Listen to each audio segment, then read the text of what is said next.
So our blood vessels transport blood throughout the body and also serve as the physical site of exchange of oxygen, nutrients, and other useful substances with the tissues of the body. In this chapter, we're going to look at the structural features of blood vessels, which allow them to transport the blood around the body, and also the features which allow them to control both flow and pressure in order to meet the metabolic needs of the body's tissues. Now, there are 5 types of vessels in the body that we're going to talk about. The first are called arteries. And arteries are always the vessels that are carrying blood away from the heart, which you can remember because arteries and away both start with the letter A. As arteries move away from the heart, they branch into smaller and smaller arteries in order to carry blood to different regions of the body. The very smallest of these subdivisions is the next kind of vessel called arterioles.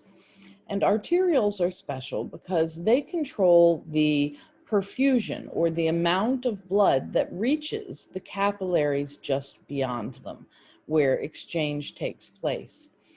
Arterioles are there to make sure that tissues that are metabolizing rapidly get more blood and tissues that are resting get less blood in order to ensure that there's enough blood and oxygen and nutrients for every tissue according to its needs. The next kind of vessel is the capillary. Capillaries are our thinnest vessels and serve as the site for exchange. Capillaries are arranged into structures known as capillary beds, not the kind of bed you sleep in, but more like a flower bed, an arrangement or a collection of capillaries that are all connected together. After the blood passes through the capillaries, it moves into the smallest of the veins. These are called venules. The venules merge together with other venules to form larger and larger veins, which then return the blood to the heart. Notice that I didn't say anything about whether these vessels carry oxygen-rich or oxygen-poor blood. That all depends on which circuit you're in.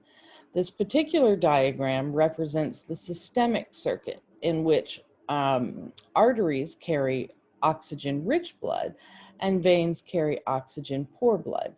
But in the pulmonary circuit, it's reversed.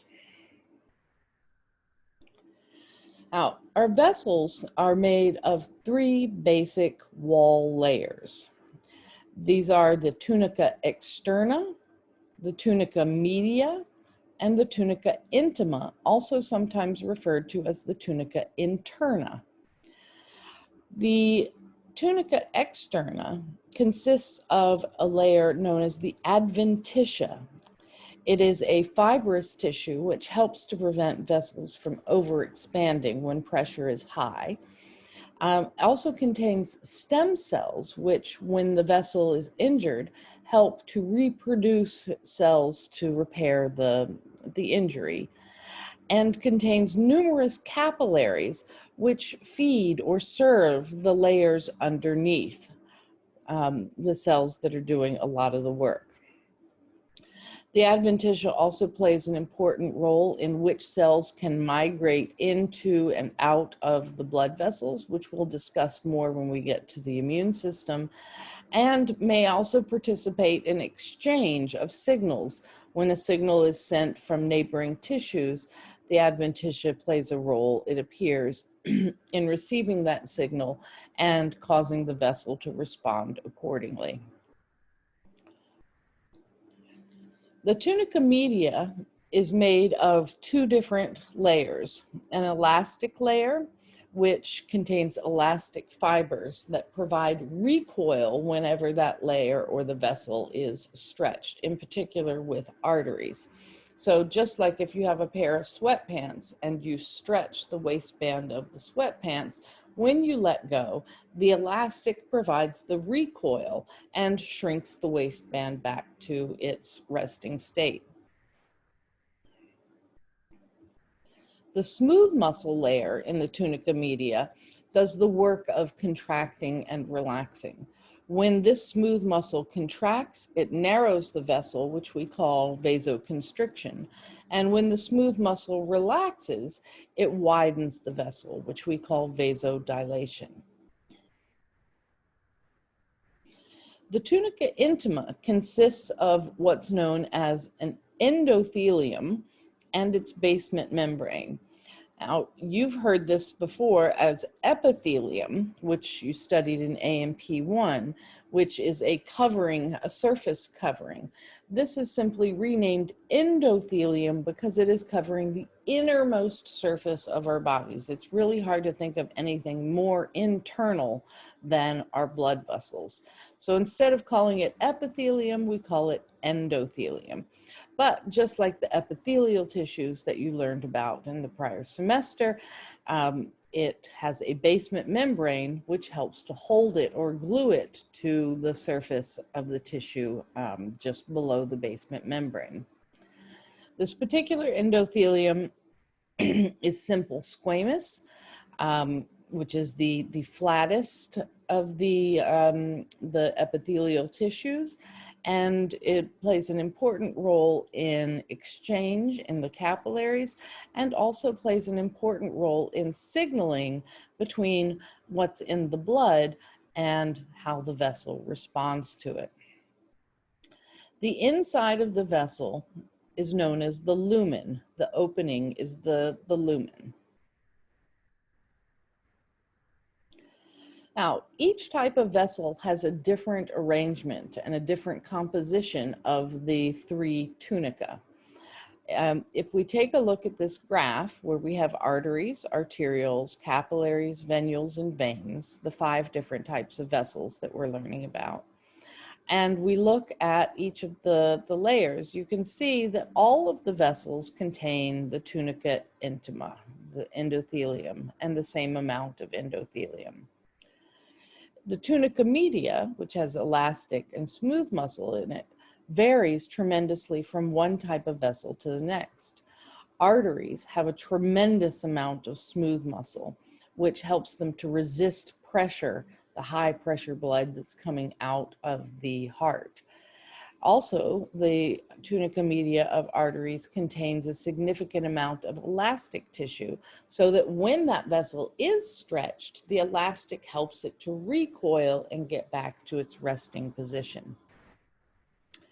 Arterioles, on the other hand, don't need so much elastic because they don't have as much pressure, but because they control the openings to capillary beds, they require a significant amount of smooth muscle.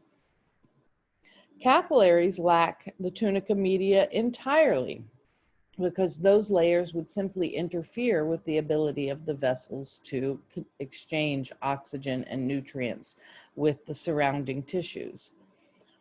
Venules, which we aren't going to pay much attention to because they're just little veins, also lack elastic and smooth muscle because they don't need them.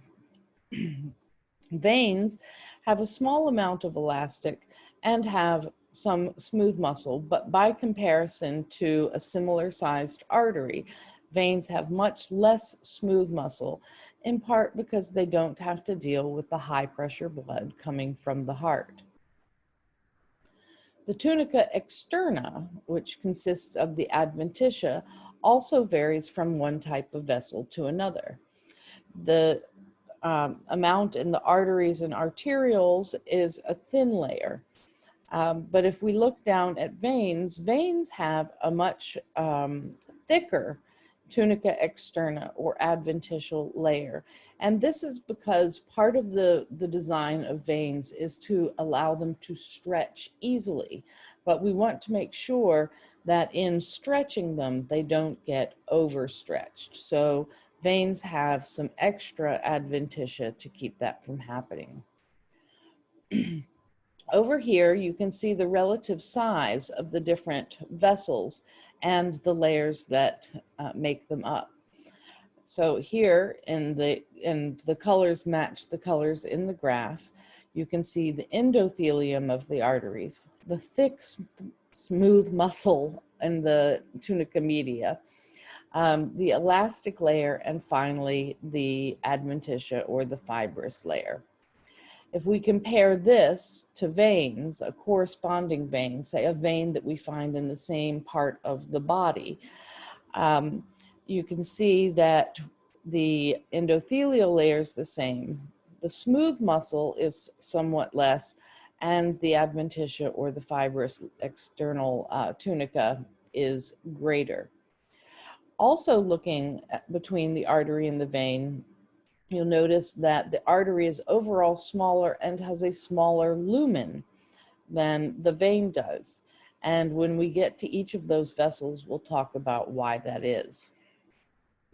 Here you see arterioles with a thin endothelial layer, some thick, smooth muscle, and adventitia to support the vessel. The capillaries, which consist only of the endothelium and the basement membrane because they need to be able to conduct exchange quickly, and having a thin layer to cross allows diffusion to happen more rapidly. Venules are only slightly larger than capillaries and consist of the endothelium plus the adventitia, and they don't do anything exciting much anyway. Here's a diagram that is drawn by someone with much more talent, showing an artery, a vein, and a capillary, and the composition of the different layers. And if we start with the lumen, you can see that this paired artery and vein have very different sized lumens. The artery has a much smaller lumen than the vein does, which allows the vein to hold significantly more blood. The tunica intima, which is the endothelium plus the basement membrane, is the same in both of those. Where the difference becomes even more obvious is where we look at the tunica media.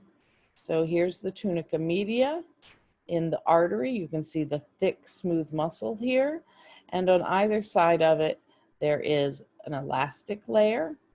Whereas in the veins, there is smooth muscle, but little or no elastic. Finally, looking at the tunica externa, you can see that the tunica externa, or the adventitia, has, there's a big difference between the artery and the vein, with the artery having much less of this adventitial layer. You can also see inside the adventitia the small capillaries that are carrying oxygen and nutrients to the smooth muscle cells and elastic fibers and the cells that make them underneath. In the capillary, we have only the endothelium and its basement membrane, and that's to ensure that the layer is thin enough to conduct exchange rapidly. If you were to look on a microscope at an artery and a vein, and in this case, a nerve, these three things often travel together in a bundle to whichever region of the body they are serving.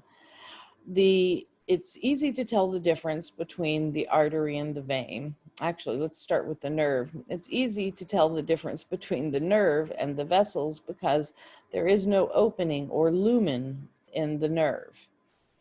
The artery, which is here, and the vein, which is here, both have a lumen, and you can even see the remnants of blood cells inside on the slide. Now, even though both of these are not pictured completely in this image, you can tell that the vein is much larger, has a much larger lumen than the artery, and it's also squishier. It no longer maintains this round shape of the vessel, especially once the blood's been removed to process the tissue to make a slide. So there's that difference. But also, if we look at the artery, the inner layer of the artery, the endothelium, forms these folds in a slide. And so that is because of the elastic tissue that's found in arteries, but not in veins. Just like I used the example of taking stretchy sweatpants or pants with an elastic waistband and stretching them out. and letting them go.